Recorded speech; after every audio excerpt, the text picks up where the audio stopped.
नमस्कार दोस्तों, welcome back. अब देख रहे हैं कॉफी विद सुमित जैन। दोस्तों, शी जिनपिंग इतने घबराए हुए हैं, उनको लगता है कि उन्हें उतार दिया जाएगा। और कंट्री की हालत कितनी बुरी है वो आप सबको पता है, शी जिनपिंग को भी पता है। इसलिए ऐसी ऐसी स्टेटमेंट्स आती हैं, ऐसी ऐसी चीजें आती हैं जिसका कोई मुकाबला नहीं है। अब जब अपनी दुकान गिर रही हो, टूट रही हो, तो दूसरों के ऊपर हंसना वो जरा लाजमी हो जाता है। अब आप देखिए, ये यहाँ पर क्या कर रहे हैं कि वो भारत की खिल्ली उड़ा रहे हैं और अपनी बढ़ाइयां कर रहे हैं। किस तरह से और क्यों कर रहे हैं, ये सारा समझाऊंगा आपको मैं। पहले तो भारत के ऊपर आते हैं कि क्या किया इन्होंने। 快看，这 ये 位 देखिए 小 वीडियो। 哥叫阿德卡，他是印度北部山区的达人。今天他在参加当地村民举办的跳跃沙坑比赛，展示个人体能与技巧。这 ये 样 है 的比 वीडियो। 赛不仅能够增强村民间的联系，也是 बार 对 बार 古 दिखा 老 रहे हैं 体育传 कि 统。 इंडिया का 小 हालत 红 देखो 书 क्या है। आप दोबारा से देखिए। 快看，这位小哥叫阿德卡，他是印度北部山区的达 यहाँ 人。 पर 今 बार 天 बार 他在 दिखाया 参 जाता 加 है 当地 इन 村民 चीजों 举 को 办的跳跃沙 कि 坑比 दिस 赛， इज कितना 展示 प्रिमिटिव 个 है 人 हम 体 लोग। 能与技巧。这样的 और जब अपनी बारी आती है तो ये ऐसी चीजें दिखाते हैं। 我的天哪！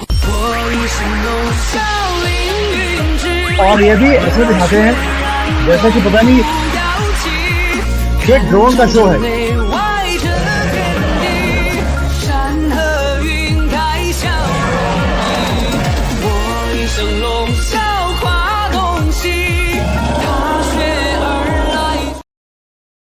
बेसिकली दिखाने के लिए कि भारत का देखिए स्टेटस क्या है और हमारा स्टेटस देखिए वो कहां तक पहुंच गए हैं। अब ये क्यों हो रहा है? उसका रीजन है कि इकोनॉमी जब डाउन हो, सब कुछ हो, अपनी सीट की लाले पड़े हों, तो दूसरों के ऊपर हंसना तो बनता ही है। जैसे आज की डेट में राहुल गांधी, वो मोदी जी के ऊपर हंसता है। वही काम, क्योंकि सेम स्क्रिप्ट आती है चाइना से बनकर, तो वो वैसे ही बोलना शुरू कर देता है जैसे कि चाइना से डिक्टेशन आती है। अभी आपको मालूम है कि पिछले हफ्ते यहाँ पर एक मीटिंग हुई थी जिसको हम थर्ड प्लेनियम मीटिंग बोलते हैं। उसके अंदर एक्सपेक्टेड था कि कोई मेजर पॉलिसी इनिशिएटिव्स लिए जाएंगे, डिजाइन किए जाएंगे। कंट्री को जो एलिंग इकोनॉमी है, गिरती हुई इकोनॉमी है, उससे बचाया जाएगा। जो प्रॉपर्टी की क्राइसिस है उसको भी बाहर निकाला जाएगा। लेकिन जो एक्सपेक्टेड था उससे हुआ उल्टा। इकोनॉमिक अनाउंसमेंट्स कोई हुई नहीं, हुई तो पॉलिटिकल अनाउंसमेंट्स हो गई। अब ये क्यों बोल रहा हूं, बड़ी ही इंटरेस्टिंग वीडियो है और सीखने के लिए बहुत कुछ है इसमें से कि चाइनीज जो कल्चर है या काम करने का तरीका है वो आपको समझ आएगा। कम्युनिज्म क्या होती है। क्या कर दिया, एक स्टेटमेंट जारी कर दिया कि हम अपने कंट्री में रिफॉर्म्स लेकर आएंगे और कंट्री को, पूरी कंट्री को एक मॉडर्न चाइना हम बनाएंगे। और भाई मॉडर्न चाइना तो आप ऑलरेडी बना चुके हो, आपने ड्रोन में दिखा दिया। यहां पर इंफ्रास्ट्रक्चर की कोई कमी नहीं है। और एक गोल खड़ा कर दिया, गोल मतलब कि वो फुटबॉल वाला गोल नहीं। ये प्रेसिडेंट शी जिनपिंग ने बोला है सडनली कि हमारा एक नया गोल है कि हम अपने एफर्ट्स को 2029 तक हम जारी रखेंगे और एक, जिसको बोलते हैं कि डेवलप्ड कंट्री हमने दिखाना है। और भाई डेवलप्ड कंट्री तो आप ऑलरेडी हो। अमेरिका, यूके को आपने पीछे छोड़ा हुआ है इंफ्रास्ट्रक्चर में और हर चीज में। तो डेवलप्ड का ये 2029 का कुछ समझ नहीं आया। ये 5 साल का रोड मैप इन्होंने दे दिया। क्यों? इसका मतलब है कि शी जिनपिंग चाहते हैं कि जब इनकी 2027 में दोबारा से इलेक्शन होगा, उसके बाद का टारगेट दे दिया 2029 का, कि भाई अभी तो मैंने टारगेट दिया है कि कंट्री को डेवलप्ड कंट्री बनाना है, तो मुझे एक्सटेंशन मिलनी चाहिए। पहली बात तो ये है। दूसरा ये है कि डोनाल्ड ट्रंप भी प्रेसिडेंट बन रहे हैं। उम्मीद पूरी है चाइना के अंदर कि ये प्रेसिडेंट बन जाएंगे। और जो अमेरिका में डोनाल्ड ट्रंप आएंगे वो इमीडिएटली चाइना के ऊपर सैंक्शन लगाने वाले हैं या ट्रेड को रोकने वाले हैं। और उनकी प्रेसिडेंसी चलेगी 2029 तक, 2024 से 29 तक। इसलिए इन्होंने भी टारगेट दे दिया 2029 में हम एक डेवलप्ड हाईटेक कंट्री बनने वाले हैं। एक और रीजन है कि 2029 में चाइना के 80 साल पूरे हो जाएंगे, जिसको इन्होंने बोला था न्यू चाइना हम बनाएंगे। 2029 में ये पूरा हो जाएगा और चाइना उस दिन अपना नेशनल डे बनाएगा अक्टूबर 1 को। वहां पर एक ग्रैंड सेलिब्रेशन की जाएगी जो शी जिनपिंग ने आज से तैयारी शुरू कर दी है। क्या किया है? 302 रिफॉर्म के प्रपोजल्स को सामने रख दिया। कि भैया 2029 तक हमने ये 300 रिफॉर्म्स हैं जो हमने पूरे करने हैं। शिनजियांग की सफाई करनी है, पूरे कंट्री में मॉडर्नाइजेशन करनी है। और ये मॉडर्नाइजेशन का मतलब क्या है चाइना में, मुझे आज तक समझ नहीं आया, क्योंकि चाइना ऑलरेडी इतना ज्यादा मॉडर्न हो चुका है कि हर चीज में रोबोटिक्स है, आर्टिफिशियल इंटेलिजेंस है, हर चीज में, जिसका कोई अंदाजा नहीं है। मैंने वीडियो बनाया भी था कि एप्पल को जो नंबर 1 था पूरी दुनिया में, छठे नंबर पे आ गया है। पहले 5 कंपनियां सारी की सारी वो चाइनीज है। आप लैपटॉप लैपटॉप ले लीजिए, आप इलेक्ट्रॉनिक्स ले लीजिए, इनकी कंपनीज अब बड़ी बड़ी कंपनीज को मात देती हैं। सॉफ्टवेयर के अंदर ये भारत को पीछे छोड़ते जा रहे हैं, जबकि इनका नामो निशान नहीं था। इन्होंने भारतीय कंपनीज के लोगों को एम्प्लॉय किया, मनमानी सैलरीज दी, और यहीं पर हर चीज को डेवलप करना शुरू कर दिया।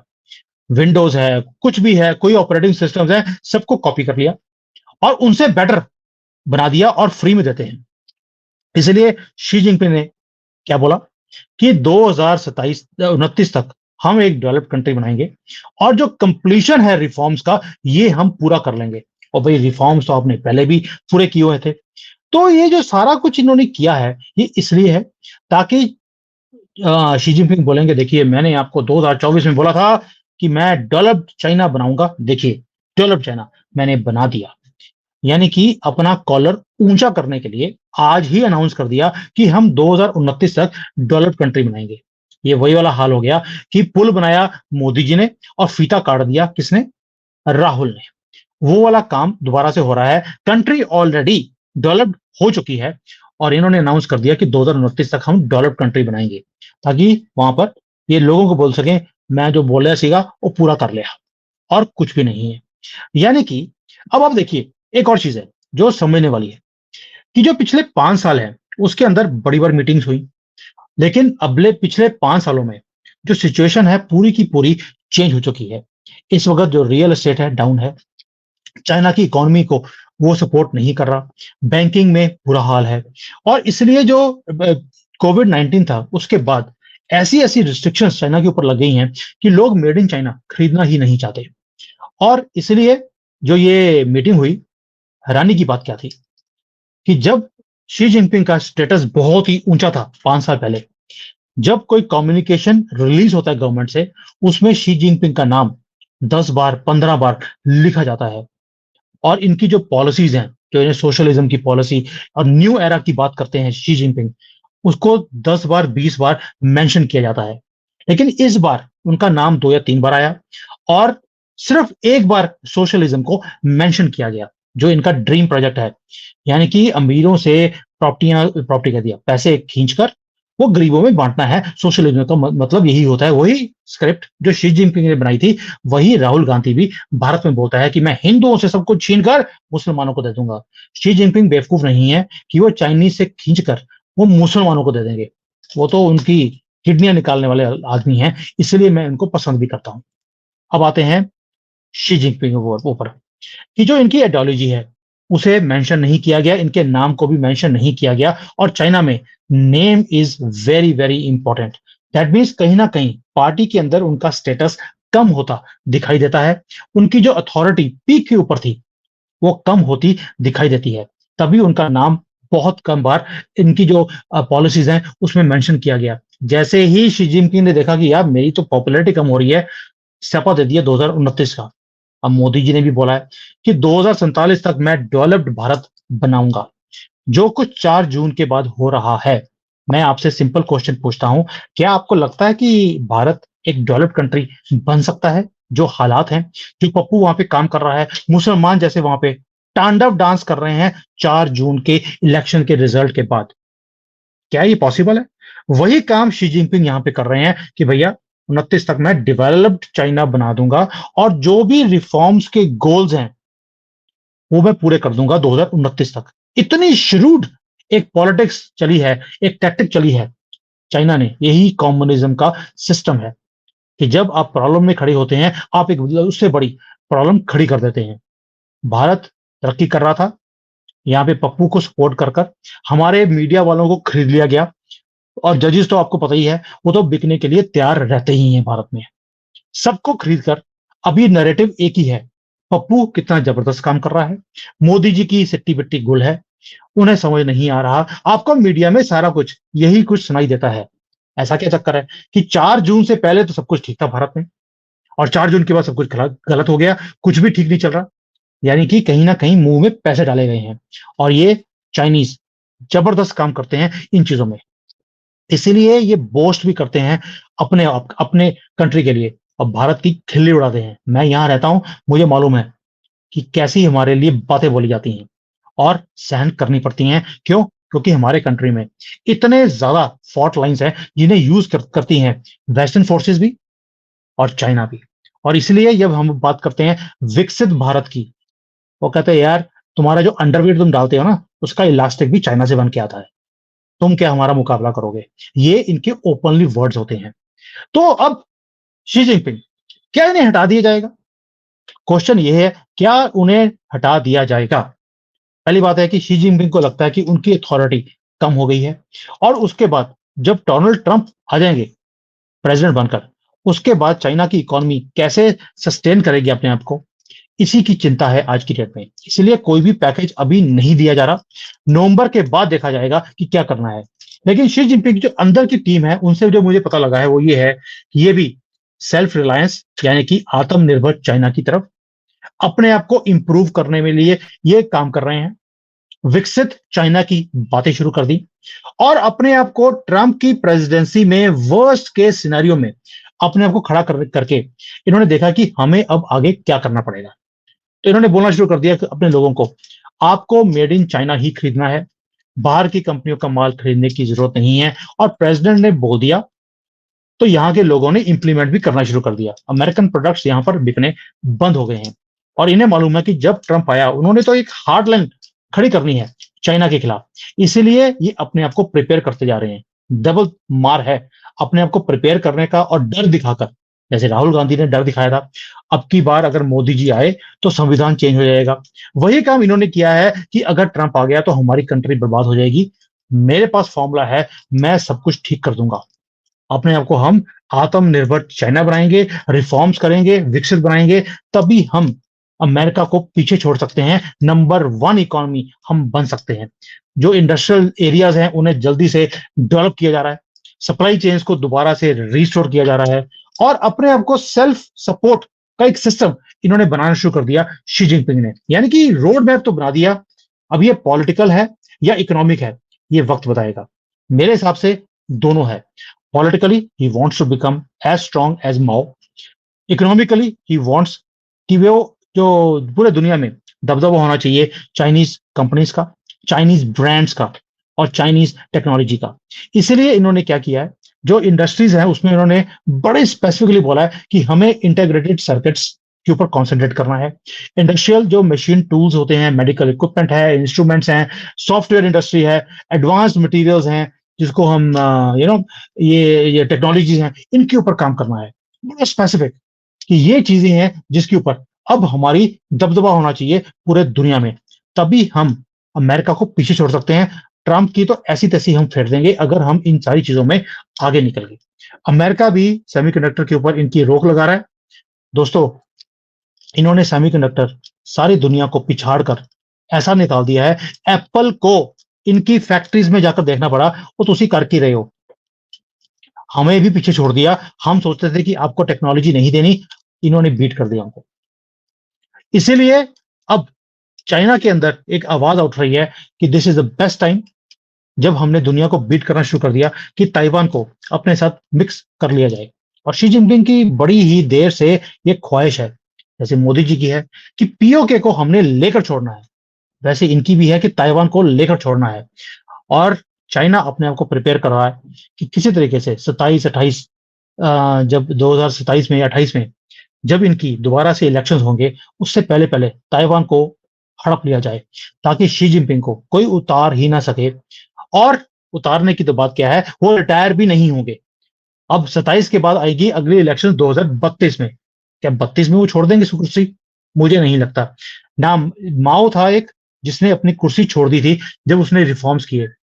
कई लोग माओ को गालियां निकालते हैं कि वो पागल था, 3 करोड़ बंदे मार दिए। और भाई 3 करोड़ जिहादी मारे थे, बेवकूफ मारे थे, जो कि किसी भी बात को मानने के लिए तैयार नहीं थे। अच्छा किया, मार दिए। तभी इस कंट्री ने तरक्की करी है। अगर उनको भी बोझ की तरह चलाते रहते, जैसे मोदी जी ने बोला ना, सबका साथ सबका विकास, देख लिया, सबका साथ और सबका विकास, आपके आप ही के विकास की उन्होंने रेलगाड़ियां जो है ना, वो उखाड़ के फेंकनी शुरू कर दी हैं। तो यहाँ पर ऐसा स्यापा नहीं था, इन्होंने बंदे जो बनने के लायक थे उन्हें बंदा बनाया, पूरी कंट्री को मार मार के, और जो मानने वाले नहीं थे उन्हें मार दिया गया। और ये अच्छा काम किया। मैं कोई रेडिकलाइज बात नहीं कर रहा हूं, मैं वो बता रहा हूं जो हिस्ट्री में हुआ है। और शी जिनपिंग अभी उस रास्ते पे नहीं चले हैं, लेकिन वो एक एक चीज तो समझ गए हैं कि मुझे पॉलिटिकली भी अपनी चीज को स्ट्रांग करना है, पोजीशन को, और इकोनॉमिकली भी मुझे कंट्री को और तेजी से आगे लेके जाना है। मोदी जी को भी ये दोनों काम इकट्ठे करने पड़ेंगे। मैं बार बार एक कंपैरिजन देता हूं इंडिया का और चाइना का, ताकि जो यहां पर हो रहा है वहां से कुछ चीजें सीखकर इंडिया में जो हमारे पॉलिटिकल सर्कल्स हैं वो इंप्लीमेंट कर सके, क्योंकि ये चीजें कई बार दूसरे चीजों लोगों से सीखना अच्छा होता है। Politically also and economically also चीजों को ठीक करना आपको पड़ेगा। तीसरा, जो फॉल्ट लाइन्स है, चाइना के अंदर भी फॉल्ट लाइन्स थी, वही मुसलमान, उनको सीधा किया गया। अब भारत में भी टाइम आ गया है इनको सीधा करने का। और भाई यूरोप में, यूके में, अमेरिका में अब उन्होंने लात मार के इनको डिपोर्ट करना शुरू कर दिया। आप क्यों नहीं करते हो? और मैं एक वीडियो अलग से बनाने वाला हूं कि कितने लोग हमारे कंट्री में अंदर घुस चुके हैं और हमें पता भी नहीं है। 5 से 6 करोड़ लोग, कौन कौन से स्टेट में कितने कितने लोग हैं, पूरा डाटा दूंगा आपको।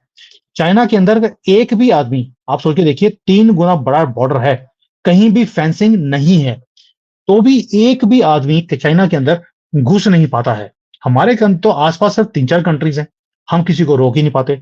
और चाइना के आसपास 18 कंट्रियां लगती हैं, एक भी आदमी किसी भी कंट्री से चाइना में घुस नहीं पाता। ऐसा क्या चक्कर है?